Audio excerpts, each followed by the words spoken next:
Mesdames, Mesdemoiselles, Messieurs, Daniel Pilon, CPA, chroniqueur financier.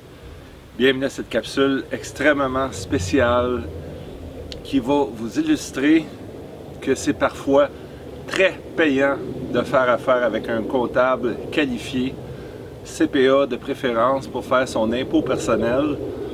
On va regarder l'exemple d'une personne qui rappe 35 000 $. Croyez-le ou non, la différence entre un comptable de sous-sol et un comptable qualifié qui le conseille bien et qui sait jongler avec les déductions REER va le rendre plus riche de 9 000 $ en 2 ans, mes chers amis. Moi, M. Pilon, ma belle-sœur a fait les impôts de ma fille qui a rappé. Ma fille a rappé 20 000 $, ça a rapporté 6 000 $. Il n'y a pas de leçon à donner à personne. Madame, je vous demanderais juste d'écouter du début à la fin. Donc, il faut savoir que quand on rappe, dans la situation où on emprunte pour prendre des REER, donc on est dans une situation où on a un gros montant à déduire dans l'impôt, là on est devant une opportunité d'aller chercher de l'argent, de la belle argent, si on sait comment déduire. On n'est pas obligé de tout déduire la première année, surtout pas. Et c'est ce que je vais vous illustrer ici avec un couple. Un beau couple, follement amoureux, qui en février 2020 décide de s'acheter une maison. Donc le type qui a quand même un assez bon revenu pour un jeune décide de rapper 35 000 $. Il va pour la long shot.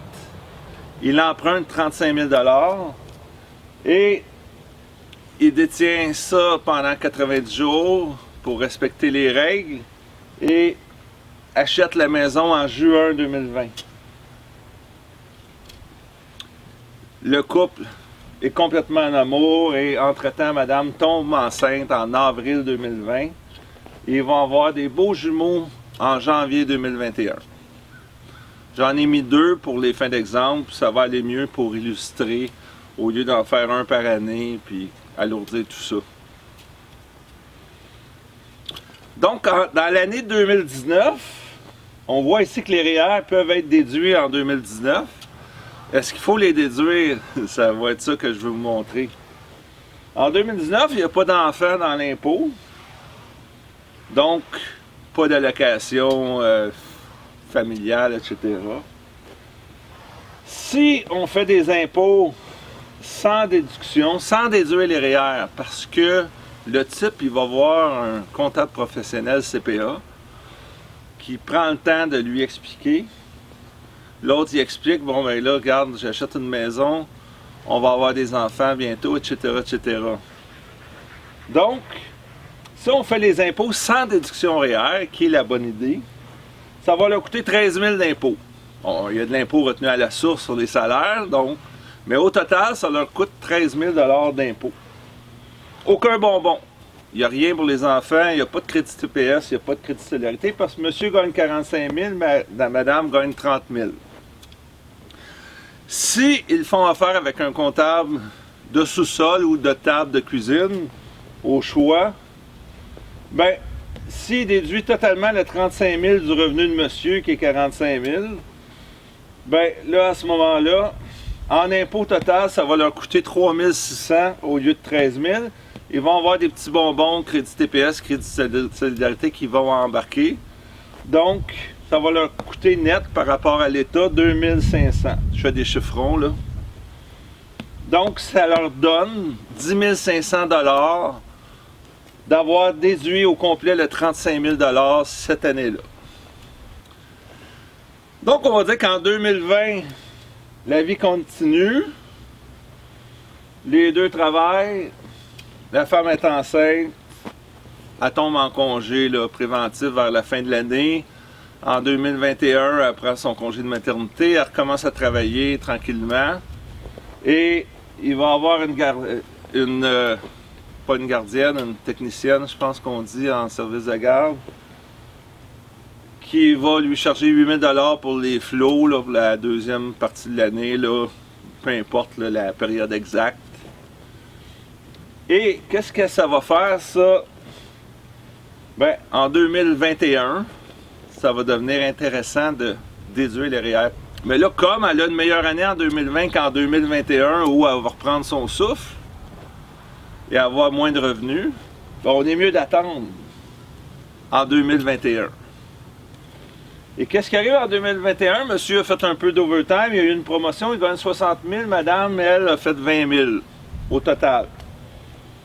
Donc, si on faisait leurs impôts sans déduction, parce qu'on l'a pris en 2019, ça donnerait 12 600 d'impôts total pour le couple et 11 200 de bonbons fiscaux, donc les allocations canadiennes pour enfants, les allocations famille au Québec, plus un peu de crédit TPS, un peu de solidarité.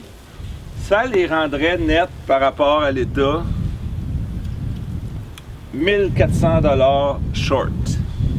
Si on prend la déduction REER en 2021, parce que le comptable le redit, c'est là que ça va être le plus payant, ben, en impôt total, ça va leur coûter 200 $ parce qu'au Québec, ils vont être créditeurs à cause du crédit frais de garde, puis là, le pourcentage crédit frais de garde va être plus haut. Et en bonbons fiscaux de toutes sortes, c'est là qu'il y a le jackpot, parce que les allocations canadiennes pour enfants se calculent sur le revenu net familial. Et étant donné que là, on déduit sur le 60 000 de monsieur, ça l'amène à 25 000. Madame a 20 000, on déduit des frais de garde, il reste 12 000. Alors, vous voyez, les allocations payent 13,5 %, je crois, en bas de 67 000. Bref, tout ça fait que les bonbons fiscaux vont donner 18 100 $.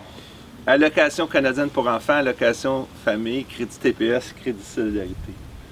Donc, ils vont être over par rapport à l'État de 17 900 versus short de 1400. Mes chers amis, la déduction REER va avoir apporté 19 300 $ sur 35 000. On parle de 55 % de retour d'impôt. La différence entre les deux, 8 800 $. Ils vont être plus riches de 8 800 $ parce qu'ils ont attendu en 2021 pour prendre la déduction REER. Les gens sont souvent mélangés quand ils rappent. Ils ont l'impression d'être dans les nuages. Les gens dans les institutions financières, eux autres, ils veulent closer le deal, l'hypothèque. C'est pas des stratèges fiscaux. Et le monde veut avoir le petit retour d'impôt.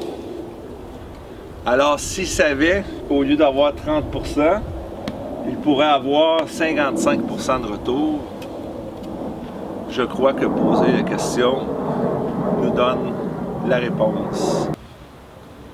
En espérant que cette capsule vous a plu, je vous invite à partager pour vos proches, parents, amis, quiconque dans votre entourage ferait affaire avec un comptable de sous-sol ou un comptable de cuisine. Daniel Pilon, CPA, chroniqueur financier, toujours indépendant.